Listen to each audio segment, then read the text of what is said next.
जब मैं शादी करके ससुराल गई तो मुझे सबसे अधिक बदतमीज़ कहा गया। शादी के बाद मेरे चलने फिरने से किसी को अच्छा नहीं लगा। अनावश्यक सोने से परेशानी थी। मेरी बनाई हुई रेसिपीज़ पसंद नहीं आती थी।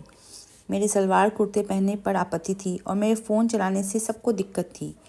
मुझे मछली खाना बहुत पसंद है। मछली खरीदने जाती थी तो लोग कहते थे कि मेरे ससुराल वाले गरीब हो जाएंगे। मैं जो कुछ भी करती थी हर काम में कोई ना कोई कमी निकालते थे। मैं सीधे और खुलकर बात करती हूँ, जो मन में होता है वही सामने कह देती हूँ। इस वजह से भी बहुत आलोचना होती थी। शादी के बाद कुछ लोग मुझे देखना तक नहीं चाहते थे। ऐसा भी हुआ कि मेरे पति के सामने मेरे बारे में झूठी बातें बनाई गई और उन्हें मेरी बदनामी के लिए इस्तेमाल किया गया। जब उन दोनों की बातें सामने आई तो मैंने उन दोनों को उल्टा जवाब दिया और फिर मुझे बुरा भला कहा जाने लगा कि मैं बहस करती हूँ। हर छोटी बात पर कुछ ऐसे ही बोलते थे, तुम्हारी माँ ने तुम्हें क्या सिखाया, जबकि वे जानते थे कि मेरी माँ अब जीवित नहीं है। कुछ समय बाद मैंने समझ लिया कि इन लोगों का दिल जितना इतना आसान नहीं है और फिर मैंने ये उम्मीद ही छोड़ दी। मैंने अपनी ज़िंदगी जीना शुरू कर दिया और उनकी आलोचनाओं को अब मैंने खुद से जोड़ना बंद कर दिया। ससुराल में किसी भी रिश्तेदार को कोई फ़र्क नहीं पड़ा। 2 महिलाएं थी जो हमेशा मेरे खिलाफ थी।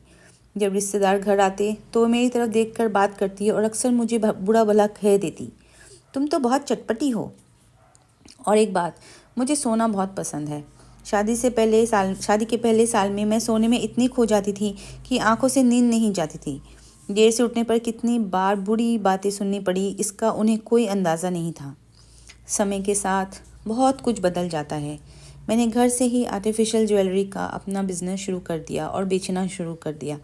जल्दी मेरा बिजनेस बढ़ने लगा और मैं बहुत पैसे कमाने लगी। जो मुझे पहले घास की तरह ट्रीट करना चाहते थे वे अब मुझे बहुत महत्वपूर्ण समझने लगे हैं। अब वे मुझसे इतना मीठा बात करते हैं। एक समय था जब वे मेरी बनाई हुई रेसिपीज़ पर नाक मोह चढ़ाते थे। अब वही लोग उन्हें खा पीकर मज़े ले रहे हैं। अब वे मुझसे रेसिपी सीखने की इच्छा रखते हैं।